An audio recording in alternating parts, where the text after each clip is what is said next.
Aminan na. Kasalan na bang sunod? Ito ang update natin dahil tapos lang ng birthday ni Papa Edo. Ano na ang nangyari? May aminan na ba? Umamin na ba ang dalawa? Mag-propose na para ituloy na ang kasalan na hinahangad ng karamihan. Ito ang ating update pagkat tayong mga viewers ay sabik na dito sa dalawa. Magkaroon na ng proposal tong EDSI Love Team. Kaya ito ang ating pagtutukan dahil ang dalawa ay hindi pa umaamin sa isa't isa. Tunay na relasyon pang ang mga viewers ay hindi na mainip at may kasiguraduhan na ang bawat isa sa kanila na ang dalawa ay hindi na maghihiwalay. Tanong mangyari, kung anumang pagsubok na dumating sa kanilang buhay ay pagtagumpayan nila itong pagsubok na ito. At ito ang gusto ng mga viewers. Ang dalawa ay magkatuluyan na at hahantong na ba sa kasalan? Ilang years pa ang antayin pang matupad itong kasalan na ito? Papa Edo, pakakawalan pa ba si Beyonce? Magpo-post na itong si Papa Eds. Ito ang ating pagtukan dahil ang mga viewers ay natatakot ng iba na baka mawala pa o maghiwalay pa ang iba o hindi magkatuluyan itong dalawa. May mga pagdududa pa ang iba sa kanila sa samahang EDSI. Kaya ang kasiguraduhan lamang yan kung itong si Papa Edo ay mag-propose na kay Beyonce. Pero ito na nga, nag-aaral pa itong si Beyonce, ay makapag-antay naman itong si Papa Eds. Ilang taon pa ang antayin. 30 years old na si Papa Eds, kahit 3 taon ang pag-aantay.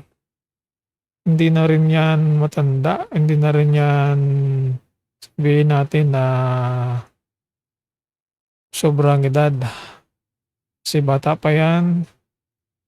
Kaya kung tinatadhana talaga silang dalawa ay magkatuluyan ng itong dalawa.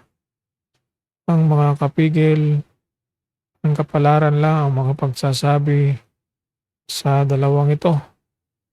Pero ang aminan ng dalawa, ito ang aantay natin.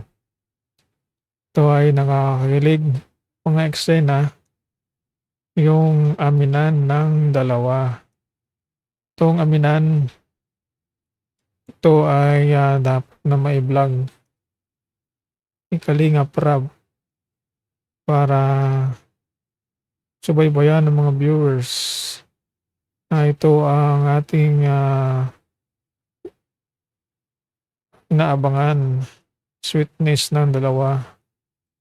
Pang tayo ay hindi bitin sa EDSI na ating kinagigiliwan.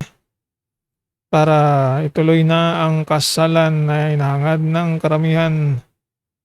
Ito ang ating update pagkat tayong mga viewers ay sabik na dito sa dalawa.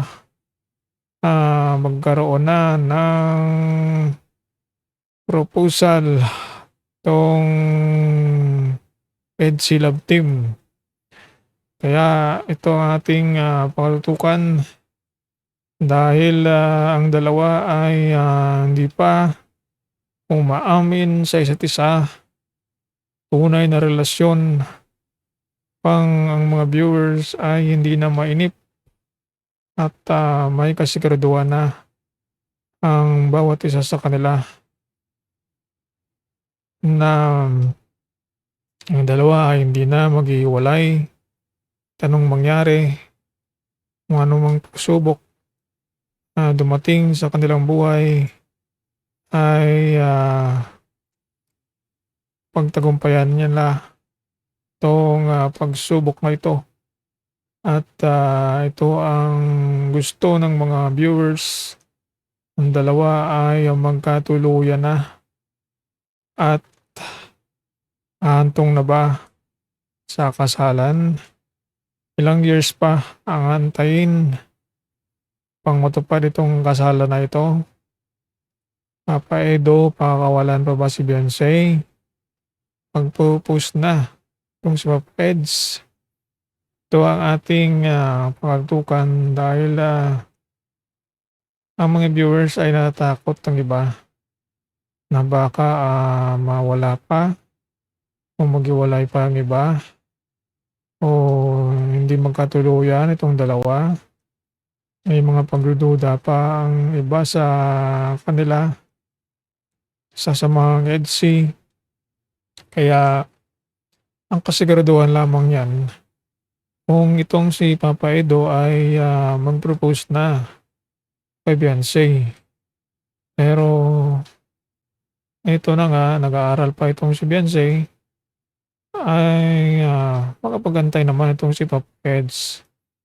Ilang taon pa ang antayin. 30 years old na si Papa Eds, kahit 3 taon ang pag-aantay. Hindi na rin yan matanda, hindi na rin yan sabihin natin na sobrang edad. Kasi bata pa yan. Kaya kung tinatadhana talaga silang dalawa, ay magkatuluyan ng itong dalawa. Ang mga kapigil, ang kapalaran lang ang mga pagsasabi sa dalawang ito. Pero ang aminan ng dalawa, ito ang aantay natin. Ito ay nakakakilig, mga eksena, yung aminan ng dalawa. Itong aminan, ito ay dapat na mai-vlog ni Kalinga Prab para subaybayan ng mga viewers na ito ang ating inaabangan, sweetness ng dalawa.